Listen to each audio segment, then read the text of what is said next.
अस्सलाम वालेकुम guys, I hope you are doing well. हमारे पास ये बुक है एडिशनल मैथमेटिक्स हुशू थांग की, और जिसकी एक्सरसाइज हम 3.1 करने वाले हैं। क्वेश्चन नंबर 1 है हमारे पास, without using a calculator evaluate the following. अब ये क्वेश्चन हैं कुछ, हम इनको सॉल्व करने वाले हैं। जैसे क्वेश्चन नंबर 1 का पार्ट नंबर ए है हमारे पास कि 2 power 3 multiply 3 power 2 whole power 0। अब अंदर तो हम इसको अगर सोल्व करना चाहें तो कर सकते हैं, पर यहाँ पर जो है पावर 0 लिखा हुआ है। ठीक है, इसमें कुछ रूल्स हैं, जो जिस क्वेश्चन में जो वाले जो रूल्स आते जाएंगे मैं आपको बताता जाऊँगा। ठीक है, अब यहाँ पर एक रूल है कि अगर किसी भी नंबर के ऊपर पावर 0 आ गया तो उसकी वैल्यू क्या हो जाती है, 1 हो जाती है। तो ए पावर 0 हो तो भी उसकी वैल्यू 1 होगी, अगर 100 पावर 0 हो तो भी उसकी वैल्यू 1 होगी। ठीक है, जिस भी नंबर के ऊपर अगर 0 आ गया उसकी वैल्यू क्या हो जाएगी, 1 हो जाएगी। तो यहाँ पर इसको सॉल्व करने की नीड ही नहीं है, इसकी टोटल वैल्यू क्या हो जाएगी, 1 हो जाएगी with respect to this rule. उसके बाद हमारे पास इसका ही बी पार्ट है कि 8 पावर 1/2 मल्टीप्लाई 8 पावर 1/6। अब यहाँ पर बेसिस सेम है, मतलब अगर ए पावर 2 हो मल्टीप्लाई ए पावर 3 हो, बेस दोनों सेम है और पावर्स फिर क्या हो जाएंगे आपस में, और बीच में मल्टीप्लाई साइन है। बेस दोनों सेम हो और पावर बीच में मल्टीप्लिकेशन सिंबल हो तो हमारे पावर्स जो होते हैं वो ऐड हो जाते हैं। सो 2 + 3 हो जाएगा ए पावर 5। तो इस कंडीशन में भी यही होगा कि 8 हम एक बार लिखेंगे और इनके पावर्स को ऐड कर देंगे, 1/2 + 1/6 कर देंगे। अब यहाँ पर पावर में जो है फ्रैक्शन इन्वॉल्व हो रहा है। फ्रैक्शन जब भी इन्वॉल्व होगा तो हम क्या करेंगे, या तो एलसीएम लें या हम क्रॉस मल्टीप्लाई करके क्विकली कर सकते हैं। तो मैं करने वाला हूँ क्रॉस का तरीका। 6 × 2 = ये 12 हो गया, और 6 को इससे मल्टीप्लाई करेंगे, 6 × 1 = 6। इसी तरीके से 2 × 1 = 2, 6 और 2 8 हो गया, 8/12। ये 4 की टेबल लग रही है, 4 2 = 8, 4 3 = 12। सो ये हो गया 2/3। तो हमारे पास इसकी सिंप्लीफिकेशन आ जाएगी 8 पावर 2/3। इसको मज़ीद भी हम सिंप्लीफाई कर सकते हैं, वो किस तरीके से कि 8 और ये जो 2 है हम यहाँ पर लिख देते हैं, और ये पावर हम इसके ऊपर लिख देते हैं 1/3। मतलब ये 2/3 था, हमने क्या किया, 8² होल पावर 1/3 किया। यहाँ पर ये रूल लगाया हमने कि अगर पावर के ऊपर पावर हो तो पावर्स आपस में मल्टीप्लाई होंगी। सो 2 को अगर 1/3 से मल्टीप्लाई करेंगे तो ये 2/3 वापस आ जाएगा। 2 1 = 2, इसके नीचे कुछ नहीं है तो 1 है, 1 × 3 = 3, तो ये 2/3 सेम हो जाएगा। तो अब 8 स्क्वायर में हम बेसिकली करते क्या हैं, किसी भी नंबर के ऊपर अगर स्क्वायर है तो उसको, मतलब 8 के ऊपर पावर 2 है, पावर 2 का मतलब 8 को 2 बार लिखो और उनको मल्टीप्लाई कर दो। 8 × 8 ये हो जाएगा 64। तो 8 स्क्वायर की जगह हम लिखेंगे 64 और पावर में 1/3। अब 64 पावर है 1/3, तो हम 64 के अगर फैक्टर्स लें, 64 के हम फैक्टर्स लें 64, तो 2 × 32 = 64, 2 × 16 = 32, 2 × 8 = 16, 2 × 4 = 8, 2 × 2 = 4, 2 × 1 = 2। ये जो है पावर 3 है। पावर क्या है, मतलब 1/3 है, तो हम क्या करेंगे कि 3 में से एक एक पेयर बनाएंगे, 3 में से एक एक पेयर बनाएंगे। तो यहाँ पर एक निकलेगा 2 और यहाँ पर एक निकलेगा 2। ठीक हो गया।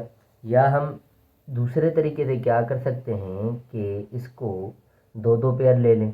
इसको अगर 2 पेयर ले लेंगे तो भी हम कर सकते हैं, या आप बस यूं ही कर लें। ठीक है, तो यहाँ पर आ रहा है हमारे पास 2 × 2 = 4, 2 × 2 = 4। 3 पेयर्स में से हम 2 निकाला और इन 3 पेयर्स में से भी 2 निकाला, तो ये इन दोनों को मल्टीप्लाई करके 4 आ गया। अब हम 64 को चाहें तो 4/3 लिख सकते हैं और ये 1/3 हमारा सेम रहेगा। ठीक है, 4/3 का मतलब है 4 4 4, तीनों को मल्टीप्लाई करें, 4 × 4 = 16 हो जाएगा, 16 × 4 = 64 वापस आ जाएगा। ये हमने इसलिए किया कि ताकि ये 3 इस 3 से कैंसिल आउट हो सके, क्योंकि 3 3 3 1 = 3, 3 1 = 3, हमारे पास 4 के ऊपर 1 बचेगा, तो इसका टोटल आंसर जो होगा वो 4 होगा। ये हमारा पार्ट नंबर बी था। इसी तरीके से हम इसका पार्ट नंबर सी करने वाले हैं।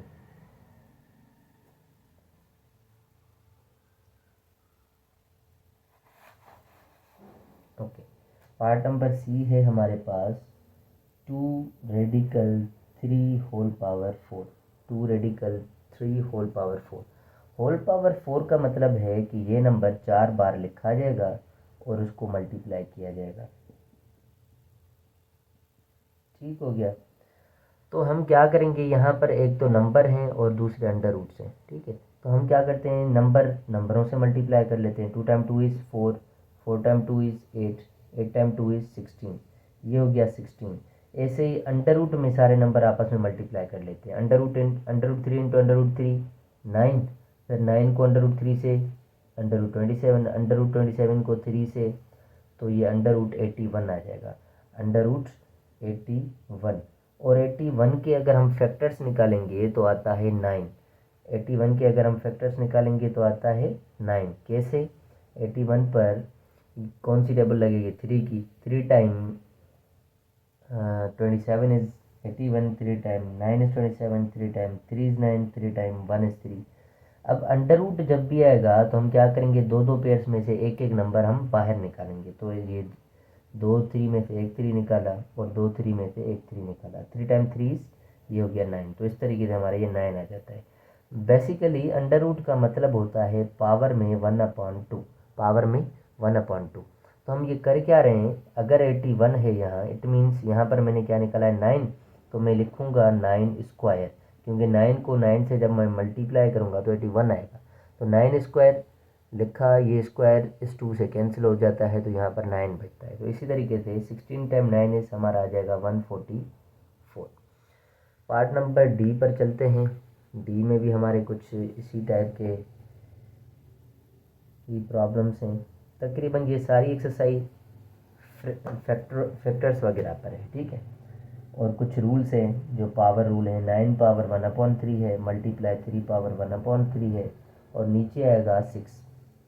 अब यहाँ पर बेस सेम नहीं है, पहले हमें क्या करने पड़ेंगे, बेसिस सेम करने पड़ेंगे। हम 9 को चाहें तो 3 स्क्वायर लिख सकते हैं, क्योंकि 3 का स्क्वायर मतलब 3 टाइम 3 वापस 9 आ जाएगा। तो मैंने क्या किया, 9 को 3 स्क्वायर लिख दिया और इसको इसके ऊपर 1/3 कर दिया।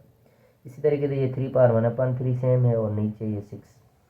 अब ये पावर के ऊपर पावर है, 2 को 1/3 से मल्टीप्लाई करेंगे तो 2/3 हो जाएगा, और ये 3 पावर 1/3 सेम है और नीचे से 6।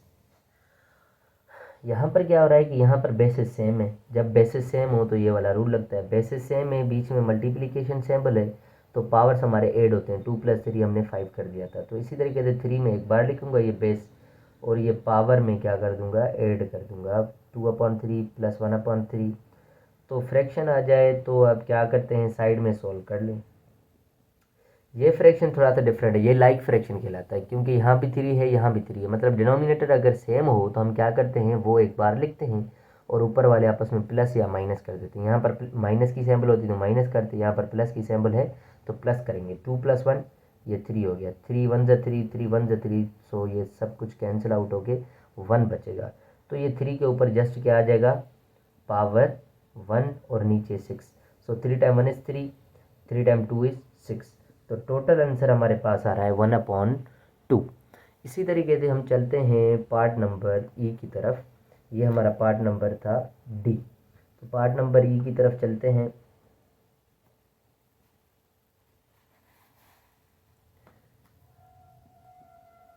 Twenty 5 power 1/4 multiply 5 power 1/3 multiply 5 power 1/6।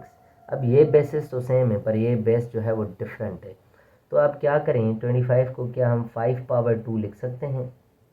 बिल्कुल लिख सकते हैं, क्योंकि 5 टाइम 5 इज़ 25 आ जाएगा। तो इसी तरीके से यहाँ पर 1/4 लिख दिया। और ये जब बेसिस सेम है तो आप पावर क्या कर दें, आपस में प्लस कर दें, ये वाला रूल लगा के। और यहाँ पर 2 1 ज़ा 2, 2 2 ज़ा 4, तो यहाँ पर हमारा 5 पावर नेक्स्ट स्टेप में 5 पावर 1/2 बचेगा। और इनको अगर हम सिंप्लीफाई करें, मतलब ये पावर जो है फिर से ऐड करने पड़ेंगे। ठीक है, तो मैं क्या कर रहा हूँ, ये क्रॉस मल्टीप्लिकेशन वाला मेथड लगा रहा हूँ, क्योंकि ये लाइक फ्रैक्शन नहीं है। तो आप क्या करें, 6 time 3 is 18, 6 time 1 is 6, 3 time 1 is 3, 6 और 3 9, 9/18, 9 1 ज़ा 9, 9 2 ज़ा 18। तो हमारे पास टोटल बच रहा है 1/2। तो यहाँ भी 5 पावर क्या आ जाएगा 1/2 आ जाएगा। ये फ्रैक्शन सारा यहाँ पे मैंने सॉल्व कर दिया। इसी तरीके से यहाँ पर फिर से वैसे सेम है और फिर से पावर्स क्या हो जाएंगे ऐड हो जाएंगे। तो 1/2 प्लस 1/2, तो ये 5 सेम मैंने बताया था जब डिनोमिनेटर सेम हो तो वो एक बार लिखते हैं क्योंकि ये लाइक फ्रैक्शन है और ऊपर वाले आपस में प्लस कर देंगे। 1 + 1 ये हो गया 2, ये 2 1 से 2, 2 1 से 2, टोटल बचेगा 5 पावर 1, 5 पावर 1। ये था हमारा ई पार्ट। इसी तरीके से इसका लास्ट पार्ट है एफ, उसको भी देख लेते हैं।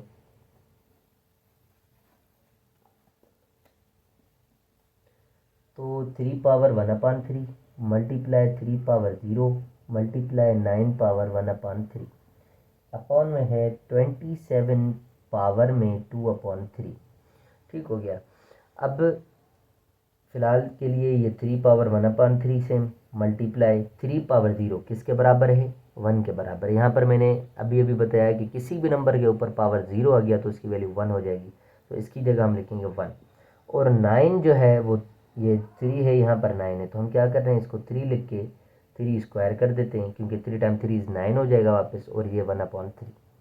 इसी तरीके से ये 27 जो है 27 को भी हम 3 पावर 3 लिख देते हैं, 3 पावर 3, और ये 2/3 से, क्योंकि 3 पावर 3 का मतलब है 3 3 3 3 दफ़ा लिख के मल्टीप्लाई करें, 3 × 3 = 9, 9 × 3 = 27, तो ये वापस आ जाएगा। और ये 3 इस 3 से कैंसिल आउट हो रहा है क्योंकि ये ऊपर है ये नीचे है, मतलब यूँ लिखा होगा।